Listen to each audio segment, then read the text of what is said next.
Aujourd'hui, l'agence, organisme de formation professionnelle en Polynésie, attentive à toutes vos remarques, dit le site internet. C'est-à-dire que si vous avez des questions, vous pouvez même faire des commentaires, 40 86 16 00.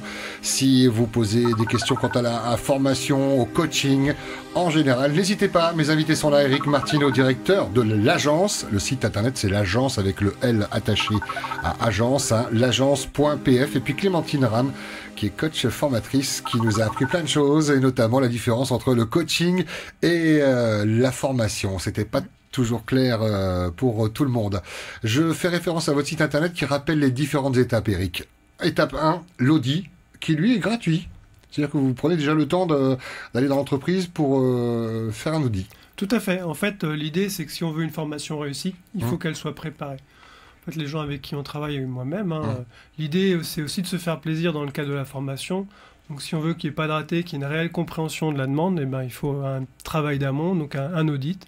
Et l'audit, il est gratuit parce qu'effectivement, il peut déboucher sur la formation ou pas. Donc, il ne doit pas être forcément facturé. S'il y a formation, il y a proposition commerciale, tout à fait. Remise à l'entreprise, acceptée ou pas. Voilà, tout à fait. Ensuite, on a la réalisation de la formation ou du coaching, c'est pas marqué, mais ou le coaching au sein de...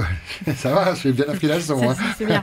Au sein d'entreprise ou dans une salle de formation dédiée à la formation. Ça peut être chez vous. Vous avez des locaux, par exemple, vous? Non, l'agence, en fait, on va intervenir au plus près de l'entreprise, généralement. Donc, on va soit travailler à 90-95% les formations ont lieu dans l'entreprise, ou après, on va louer des salles ou des structures qui vont nous permettre d'intervenir proche de l'entreprise pour pas que les salariés passent trop de temps dans les transports. Mais c'est vrai que l'idée, c'est vraiment de travailler sur l'outil de travail de l'entreprise, dans le milieu d'entreprise, parce qu'on est vraiment très impacté dans le cadre de la formation par l'entreprise. Après la réalisation des formations ou du coaching, il y a de la gratuité, c'est le bilan, c'est un audit supplémentaire pour savoir où on en est, si c'est... Tout à fait, en fait, nos formations sont sur la durée, donc on est toujours en lien avec les entreprises pour savoir où ils en sont, si ça fonctionne bien, on est toujours assis à l'écoute, les stagiaires peuvent nous rappeler, dire voilà, tiens, tu m'avais donné ça, ça fonctionne pas, ou... Moi, je travaille en bureautique, souvent on m'envoie des éléments, on me dit tiens, j'ai essayé de mettre ça en place, ça marche pas, je corrige, je renvoie, voilà. On a un travail permanent avec les entreprises, c'est ce qui fait qu'on travaille toujours depuis la création de l'entreprise et que nos clients nous sont fidèles parce qu'ils ont l'habitude de... Il y a cette proximité, vous êtes en ville, vous me promenez. Ah, ça va Eric, tiens, tu sais, j'ai essayé ton truc Office, là, je suis en pause. Ça arrive effectivement, mais après je demande aux gens, beaucoup par mail, effectivement, prendre le temps, on n'est pas dans l'urgence. Sinon Eric, je peux vous mettre en contact avec Clémentine qui va vous coacher pour avoir la gestion du temps de travail, le temps d'info. C'est ça. Clémentine, vous êtes amenée donc à faire des formations et du coaching. Je vois là sur le site internet encore que vous accompagnez les entreprises et les institutions de Polynésie française. C'est qui? C'est l'Assemblée? C'est la présidence? Vous intervenez, vous, dans les mairies? Ça peut arriver. C'est vraiment en fonction des demandes. Ouais. C'est en fonction des demandes. C'est vrai que les institutions, souvent, là, ça va être individuel et ça va être beaucoup du coaching. Donc la confidentialité ne me permet pas de dévoiler trop de choses. Mais effectivement, on peut être confiants, savoir que les gens qui décident pour nous sont coachés, formés par l'agence ou par d'autres, oui, ils reçoivent régulièrement des... Il y a déjà des structures, il y a le CGF pour la partie communale, il y a la DGRH pour la partie pays. Après, effectivement, même au niveau du... Je ne demande pas ce que ça veut dire, mais j'imagine que ce sont les structures qui accompagnent. C'est des structures dédiées à la formation. Pour les communes, les services, ils existent. C'est un gros centre de formation pour les communes.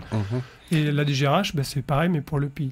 Donc, ils ont déjà leur propre structure et ils ont des gros volets de formation, tout à fait. Ce sont des concurrents, du coup, à vous, l'agence? Non, pas directement, parce que déjà, c'est complémentaire, c'est leur organisation. Et après, on intervient aussi dans le cadre des formations qu'ils mettent en place, suivant les compétences que nous, on a à faire valoir sur les domaines qu'ils proposent. Et vous avez combien de formateurs, de coachs à votre disposition? Depuis la création, on travaille à peu près 2012, avec une vingtaine de personnes. Après, c'est clair que ce n'est pas des missions toute l'année. On n'a pas de salariés formateurs à l'agence. Oui, c'est ça, Clémentine est amenée à travailler avec d'autres... Tout à fait. Direct, direct ou d'autres organismes. Vous recherchez des coachs ou vous voulez profiter de la radio si vous recherchez un domaine d'activité bien précis ou... Non, pas, là, je ne vais pas communiquer par voie de presse, mais c'est vrai que De toute façon, les personnes qui ont des compétences particulières peuvent toujours me contacter. Hein. C'est vrai que les entreprises, mais aussi les personnes qui arrivent sur le territoire ou qui sont en place et qui souhaitent partager leurs compétences et faire de la formation sont bien accueillis au niveau de l'agence. Hein. Après, c'est vrai que nous, nos missions sont assez courtes souvent, donc on ne va pas salarier des gens à l'année. Mais non, on est très à l'écoute, justement. On est des gens qui ont des compétences ou des choses qu'ils veulent transmettre aux entreprises. Ça, on est tout à fait ouvert. À l'écoute, c'est ce que vous devez faire dès le début, Clémentine, quand vous recevez tout le monde, pour bien les analyser, pour bien les comprendre. Vite fait, je donne le catalogue formation. Avant de vous demander une petite anecdote, j'en parlais hors antenne, je me dis tiens, ça serait bien de lui demander une petite anecdote d'une réussite ou d'un échec en termes de formation ou de coaching. Donc je vous laisse le temps de rappeler le catalogue formation de l'agence. Alors bureautique, on l'a survolé, mais c'est votre domaine, hein. Voilà, alors après, c'est pas vraiment un catalogue, hein, parce que nous, on fonctionne pas sur catalogue, mais c'est vrai que ça donne une liste en fait, c'est les formations qu'on a déjà mis en place. Donc, en fait, ça donne une idée des domaines sur lesquels on peut intervenir. Après, lorsqu'on intervient dans les entreprises, les programmes ou les choses qui sont proposées sont jamais mis en place dans leur intégralité. On va créer justement une formation spécifique pour la demande de l'entreprise. Mais c'est vrai que ça permet aux entreprises de voir un petit peu ce qu'on a déjà fait, sur quels domaines on est intervenu et de quelle manière. Là, on parle de formation, pas de coaching en informatique. Non, voilà. Hein. Là, c'est justement toute la différence. L'agence met en place des formations, l'agence ne met pas en place de coaching, en fait. Le coaching, Clémentine en met de son côté individuellement en place. Lorsqu'elle intervient pour l'agence, on utilise ses compétences de coach pour nos formations, voilà. Mais l'agence ne propose pas de coaching, en fait. Bureautique, changement, commercial, vente, on l'a évoqué, la communication, le droit social, efficacité professionnelle, hôtellerie, informatique, langue, management, qualité, sécurité, environnement, PAO, CAO, on rappelle, c'est quoi? C'est tout ce qui est la partie informatique, sur l'assistant informatique, en fait. D'accord. Et programmation assistée par ordinateur. Relation client. Clémentine, petite anecdote. Ça fait combien de temps que vous êtes coach et formatrice? Ça fait de nombreuses années? Ça fait plus de 10 ans. D'accord. Et en 10 ans de temps, vous avez fait de belles rencontres, des mauvaises peut-être aussi. Je ne sais pas quelle anecdote vous avez envie de... Il n'y a pas beaucoup de mauvaises... De mauvaises rencontres. Il y a des gens négatifs quand même des fois, non? Des gens réfractaires? Non, parce que les gens avec qui je travaille sont volontaires. Moi, je ne peux absolument pas coacher quelqu'un qui ne va pas vouloir être coaché. Ça fait penser à l'hypnotiseur Mesmer qui disait mais si quelqu'un ne veut pas être hypnotisé, voilà, il faut vouloir. C'est pareil, il faut vouloir, il faut vouloir évoluer, il faut vouloir entre guillemets changer, parce que c'est pas un changement de la personne, c'est plus vraiment de l'évolution que du changement. Donc j'ai pas du coup de vraies mauvaises expériences, parce que je vais aussi arrêter, si dans les entreprises ça va être des relations triparties, puisque entre la personne que je coach et la personne, le donneur d'ordre, c'est bien souvent pas la même personne. Donc si le donneur d'ordre veut que je coache quelqu'un, je vais d'abord valider avec la personne qu'elle aussi a envie d'être coachée, et je vais valider son objectif à elle, je vais pas prendre l'objectif du directeur de l'entreprise par exemple, je vais prendre l'objectif de la personne en elle-même. Donc c'est un petit peu particulier, et je travaille avec le coaché, je ne travaille pas avec le directeur qui me paye pourtant. Hein. Donc c'est tout le paradoxe, mais c'est intéressant. Lui, il a droit à son compte-rendu. Il a le droit à un compte-rendu, très, très édulcoré, parce qu'il y a la confidentialité. Donc tout ce qui va m'être dit ne peut pas être dit, ne peut pas être retransmis. C'est très très important dans le métier de respecter cette confidentialité. Les réponses sont assez simples. Ça va, ça se passe bien? Oui, très bien. C'est ça, c'est à peu près ça. Et tu veux un rapport écrit? Oui, ça s'est bien passé. Super, bravo. Voilà. Donc, et sinon, une anecdote, quelque chose, il n'y a rien de particulier parce que tout est anecdotique. J'en ai une très très belle, mais pour garder la confidentialité, c'est compliqué. C'est un petit peu compliqué. Alors, ce que je vais faire, c'est que je vais juste changer le métier de base. Ouais. Le secteur d'activité, alors c'est quoi? Voilà. Alors, je vais pas donner quel était le réel secteur d'activité, mais en tout cas, le type de personnes. On va dire que c'était quelqu'un qui a fait de très longues études, qui a donc suivi un cursus d'une dizaine d'années dans un domaine, et qui a 35-40 ans se dit mais moi finalement j'ai fait ces études, je fais ce métier, mais c'est pas ça que je voulais faire. Donc je viens de voir. Donc là, c'était en individuel. Enfin, c'était quelqu'un dans le cadre personnel qui me dit voilà, moi, j'aimerais savoir ce que je peux faire d'autre. Avec mes compétences. Avec mes compétences. Donc d'abord, on a travaillé sur savoir si c'était juste une lubie comme ça ou si c'était vraiment profond, parce que c'est pas n'importe quoi comme changement. C'est quelque chose de...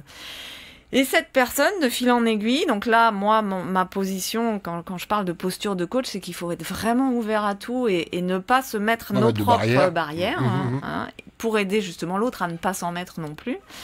Et cette personne est repartie en métropole, donc après on a travaillé quelques mois ensemble, elle est repartie en métropole pour se former pour devenir fromagère.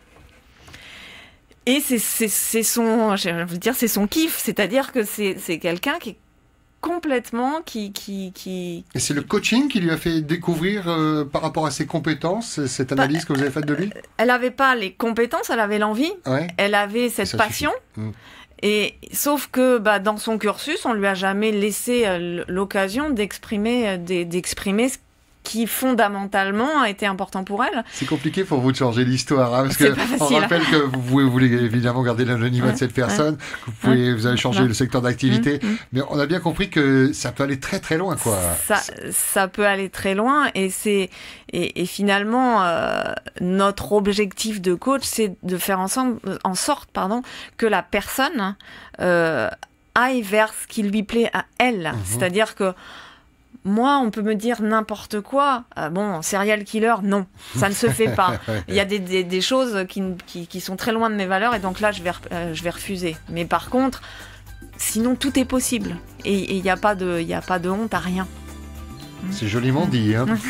Merci beaucoup en tout cas à tous les deux. Clémentine Ram, coach formatrice. C'est toujours un domaine passionnant parce que tellement vaste et humain. On est obligé d'être passionné quand on fait ce métier. Merci à vous d'avoir été là ce matin. Éric Martineau, à qui je vais laisser le mot de la fin, directeur donc de l'agence l'agence.pf, avec le L collé à l'agence.